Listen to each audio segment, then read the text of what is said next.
You know, I actually just realized something interesting. When it comes to Christmas horror movies, for some reason the serial killer is always named Billy.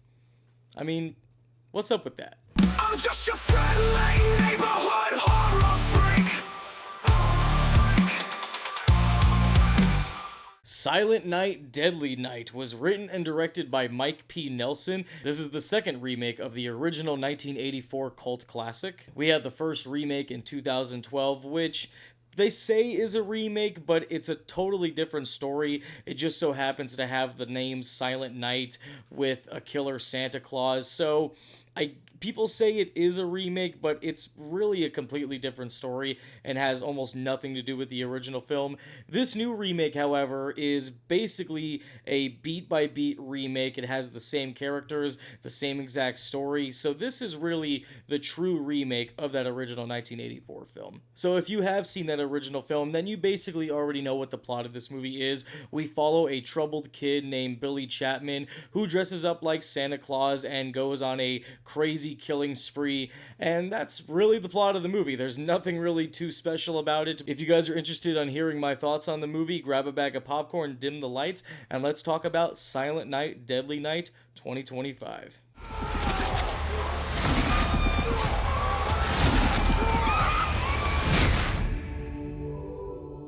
Now, full disclosure, I have actually never fully seen the original film. I've seen bits and pieces here and there, but I know so much about it to the point where I kind of already know exactly what the film is. But it is one of those movies where even though I haven't seen the entire film, I basically know everything about it. I haven't seen the sequels, though every now and then when I am depressed, I do like to play this clip specifically from part 2.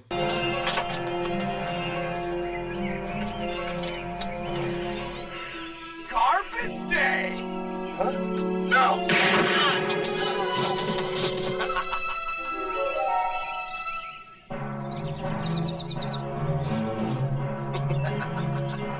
I don't know why, that always cures my depression. And it also made me happy watching this movie because there is a part where Billy is washing dishes at a job and his manager says, "Billy, it's garbage day." And I was like, okay, yeah, like, we're in good hands.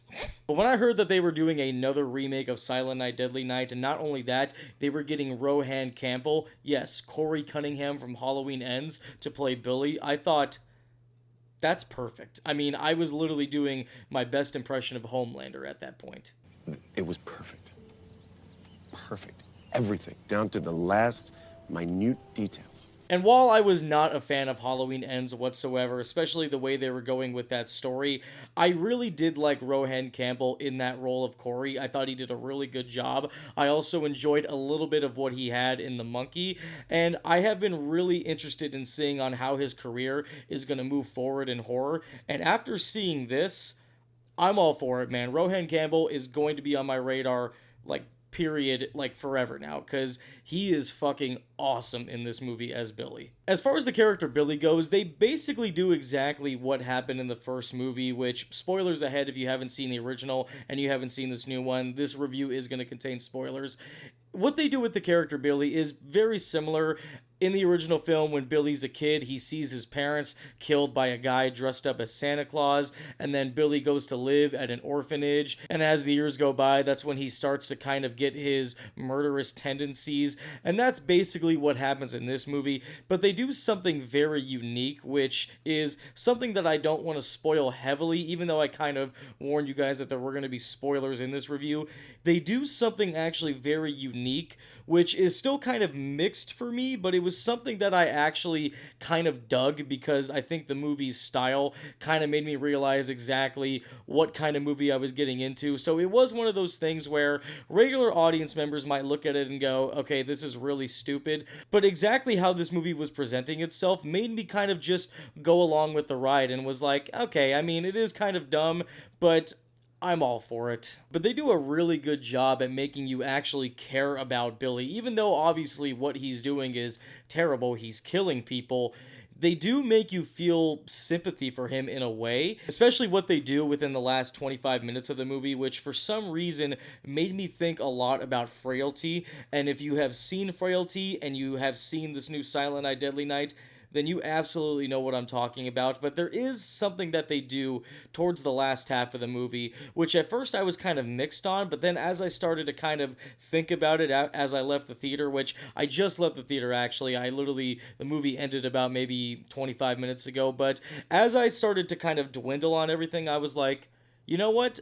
I actually really like that. But yeah, I cannot praise Rohan Campbell enough because I thought he was absolutely fantastic as Billy. But the one performance in this movie that actually really surprised me a lot more than Rohan Campbell was Ruby Modine as the character Pam.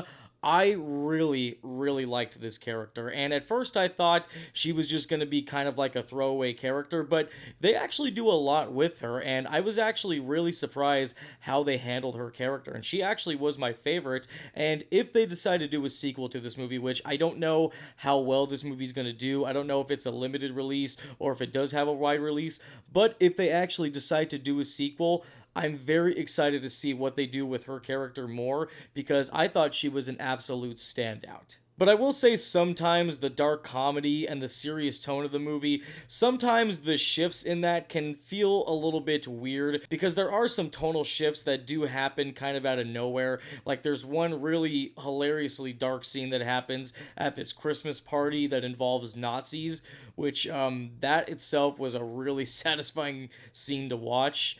But specifically after that, and then it having switched to another scene that turns into something like really serious and kind of heartbreaking, it does kind of have a weird balance to it, and sometimes it doesn't really mesh together well.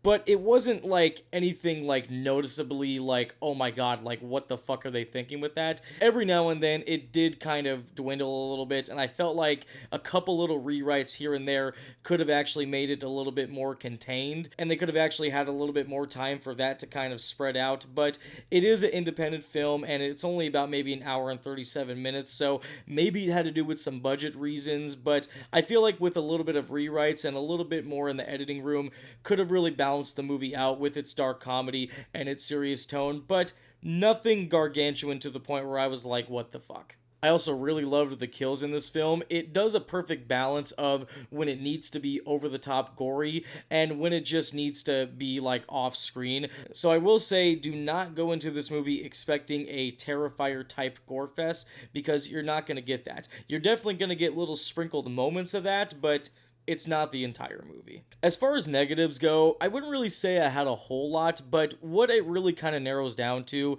is something that I could kind of say is like a mix between my mixed aspect and my negative aspect, because I'm still kind of like in the mix of what's going on, but it really has to do with the climax of this movie. There's this whole subplot that happens, which is something that was kind of hinted on as the movie was going, but it really kind of felt like it came out of nowhere, and I wasn't really sure how I felt about it and what they were really trying to do. It wasn't anything that necessarily bothered me, but it was something that did feel like a last minute resort. Like, I can't imagine that that is exactly how the script originally was, because it did really feel kind of convoluted in that sense.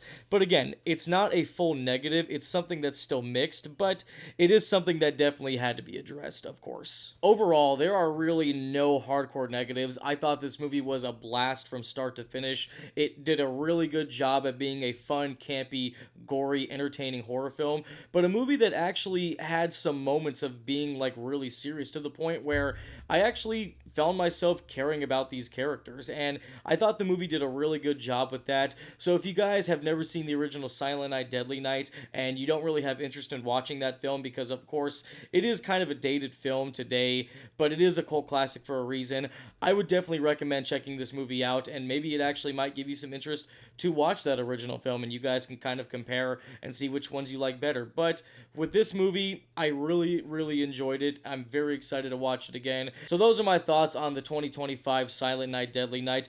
Did you guys see this movie? Did you love it? Did you hate it? Do you prefer the original one? Do you like the 2012 remake better? Give me all of your thoughts down in the comments below. I hope you guys check out this movie, and I hope you have a good time. As always, guys, thank you so much for watching. Don't forget to like, comment, subscribe, and I will see you guys next time in your neighborhood.